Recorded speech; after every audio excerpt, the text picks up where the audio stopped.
Good afternoon my dear friends, my dear child. आज आपण दुसरा व्हिडिओ घेऊन आलेले आहेत. तर कालच आपण मिड ब्रेनच्या कॉर्पोरा क्वाड्रिजेमिना ह्या एका भागाची माहिती मिळवलेली होती आणि आज आपल्या दुसऱ्या क्रोरा सेरेब्रा नावाच्या भागाची माहिती मिळवायची आहे, जेणेकरून आपला हा मिड ब्रेनचा भाग त्या दुसऱ्या व्हिडिओमध्ये पूर्ण होणार आहे. तर चला मग विद्यार्थ्यांनो, आपण दुसऱ्या आपल्या भागाशी चर्चा करूया. तर मिड ब्रेनचा दुसरा भाग आहे crura cerebri. Crura cerebri is also known as a cerebral peduncle. जसे आपण बोललो आहे की आपल्याकडे एक आकृती आहे आणि त्या आकृतीवर सेरेब्रल पेडंकल अशा पद्धतीचं नाव आपल्याला दिसून येईल. हे विद्यार्थ्यांनो इथं आकृती आहे बेटा, आणि ह्या आकृतीवर सेरेब्रल पेडंकल हा एक भाग आहे, जिथं मी पेन लाईन ड्रॉ करतो आहे त्या वर्डच्या खाली. तर हा सेरेब्रल पेडंकल हा दुसरा भाग आहे ब्रेनचा, म्हणजेच मिड ब्रेनचा. ठीक आहे, त्या संदर्भातली माहिती मिळवू. बाळांनो, it is a pair of the thick band of longitudinal nerve fibre. म्हणजे हे लॉन्जिट्युडिनल असलेल्या नर्व फायबरचे म्हणजे चेतातंतूचे थिक बँड आहेत. हा थिक बँड हा शब्द अजून एकदा आपण वापरलेला आहे पूर्वी कॉर्पस कॅलोझमच्या संदर्भामध्ये. त्याच पद्धतीनं thick band of the nerve fibres आहेत, जे नर्व फायबर विद्यार्थ्यांना आपल्याला लक्षात ठेवायचे आहेत.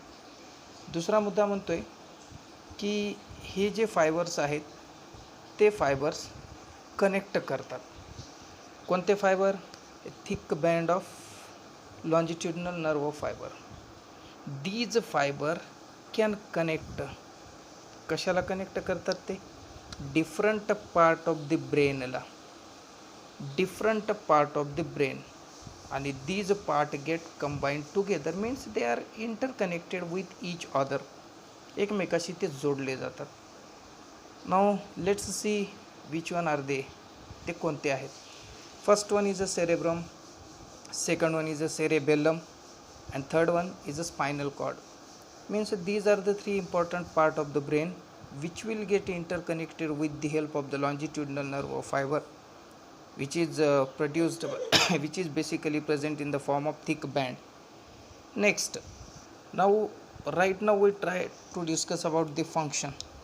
The functions काय असणार आहेत? कोणाचे फंक्शन? क्रोरा सेरेब्रायचे किंवा cerebral पेडंकलचे.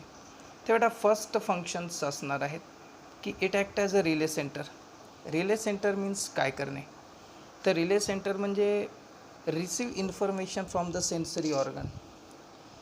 We know which kind of the sensory organ we have, and from that sensory organ we can collect all the atmospheric or environmental information. आणि ॲटमॉस्फेरिक असलेली एन्व्हायरमेंटली जी काही आपली इन्फॉर्मेशन आहे, that information we should collect with the help of the sense organ and process it, आणि त्याच्यावर प्रक्रिया करणे होय. फॉर एक्झाम्पल, आपण जे काय बघतो ते काय आहे हे समजून घेणे म्हणजे त्या इम्पल्सेसवर, त्या इन्फॉर्मेशनवर प्रोसेस करण्याची प्रक्रिया आहे. नंबर 2, आपण कानाच्या माध्यमानं काय ऐकतो, what we can hear, and we should understand that की which one these things are, म्हणजे आपण त्यावर प्रोसेस केलेली आहे. तर this is the first function that the crura cerebri act as a relay centre. Number 2, it forms the RAS network to control the muscle tone and some motor activity.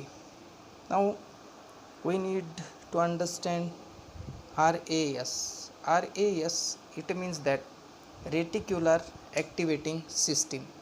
He reticular ॲक्टिवेटिंग सिस्टीमचं एक network आहे. Now we need to try to focus to understand the word RAS. हे RAS बनतो कसा, कशापासून बनलेला आहे, तर थोडंसं पुढच्या भागात आपण याची चर्चा करणार आहोत. ठीक आहे. It forms RAS network to control the muscle tone and some motor activity. आणि काही मोटार ॲक्टिव्हिटी आहेत, त्या मोटार ॲक्टिव्हिटी आपल्याला कंट्रोल करता येतात. आता बोललो आहे आपण RASच्या नेटवर्कबद्दल. RASचं नेटवर्क तयार झालं बेटा ह्या longitudinal nerve फायबर्समुळे.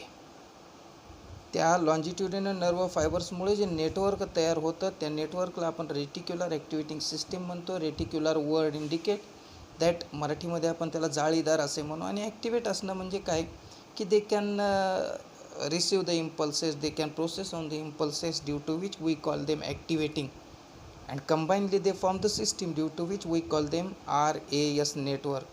And this RAS network can control the muscle tone. Muscle tone means काय की continuous passive contraction of the muscles, सतत होणारं पॅसिवली होणारं, means no need of energy for such contraction. अशा कॉन्ट्रॅक्शनसाठी आपल्याला एनर्जीची गरज नसते. अशा कॉन्ट्रॅक्शनला आपण पॅसिव्ह कॉन्ट्रॅक्शन म्हणतो. कंटिन्युअसली ते पॅसिव्ह कॉन्ट्रॅक्शन आपल्याला दिसत जातं किंवा होतं आणि ते घडवून आणण्याचं काम या ठिकाणी आपल्या सेरेब्रल पेडंकलने किंवा क्रुरा सेरेब्रायने करणे होय.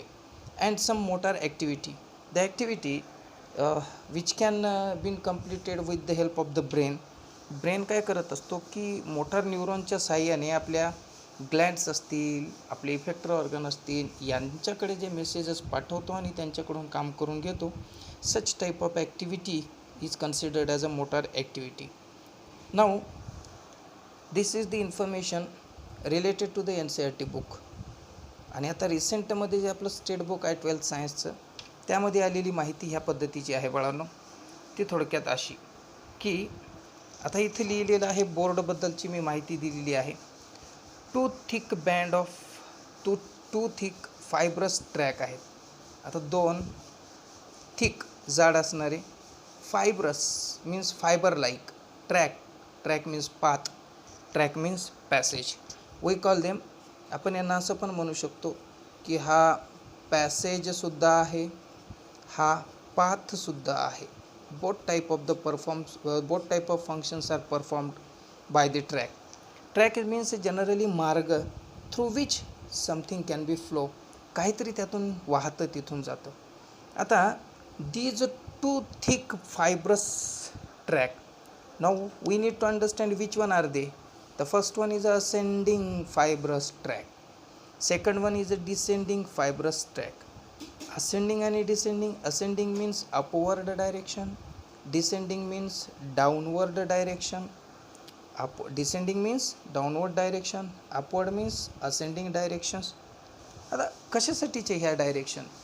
With the help of that direction, the nerve fibers are travel, the impulses are travel through that nerve fiber. त्या नर्व फायबरच्या माध्यमाने इम्पल्सेस ट्रॅव्हल करतात, जाण्याचा त्यांचा मार्ग म्हणून आपण त्यांना पॅसेज किंवा पाथ म्हणू. त्यामुळे वरच्या दिशेने जात असतील असेंडिंग, खालच्या दिशेने येत असतील डिसेंडिंग. आणि these two can form the RAS. मग RAS जी सिस्टीम आपण बघतोय, ती RAS सिस्टीम बनली नेमकी कशापासून? तर basically simple type of answer we have. The RAS network is generally made up of the track. Which track are these? These are descending and ascending. Now the second question should be arised here. Ascending and descending काय आहेत हे? Then we call them, these are the two fibrous track, and when these two fibrous track combine together forming a system which we call them RAS, means reticular activating system.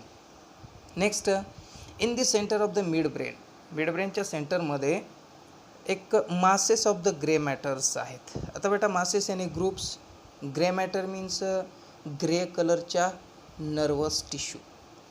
Masses means काय? Group of the tissue. And which type of the group of the tissue are present there? Grey tissue. Why we call them grey? Because ग्रेसाठी आपण काय म्हणत असतो? ग्रेसाठी आपण म्हणत असतो किंवा इथं लिहित असतो की इथं ॲग्रिगेशन झालेलं आहे. कशाचं ॲग्रिगेशन झालेलं आहे?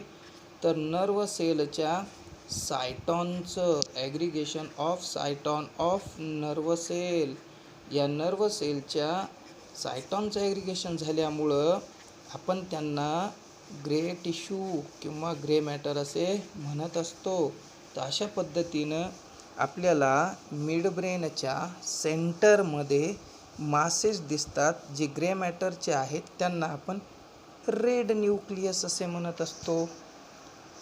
काय म्हणत असतो त्यांना? Red nucleus. ठीक आहे बेटा. त्यानंतर ही एक आकृती आहे की ज्या आकृतीमध्ये आपल्याला रेड न्यूक्लियस हा दिसून येईल.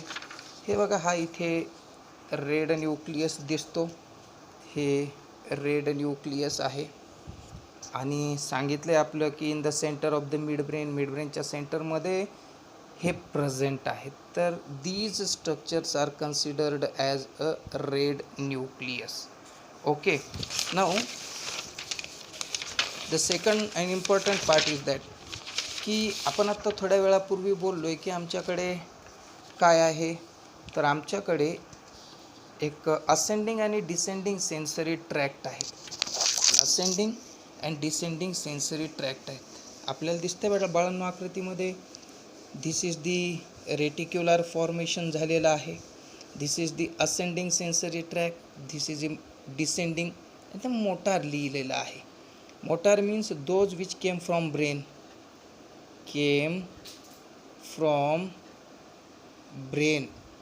ब्रेनकडून येतात ते मोटार, ब्रेनकडे जे जातात ते सेन्सरी.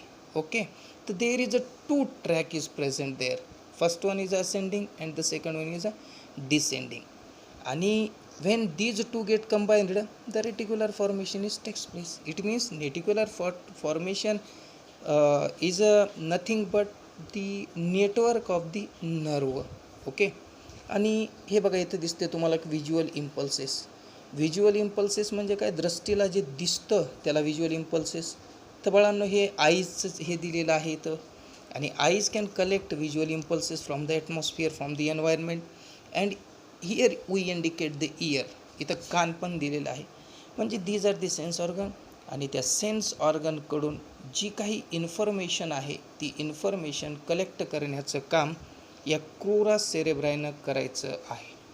ठीक आहे विद्यार्थ्यांनो, आशा करतो बेटा की हा व्हिडिओ आपल्या सर्वांना आवडावा.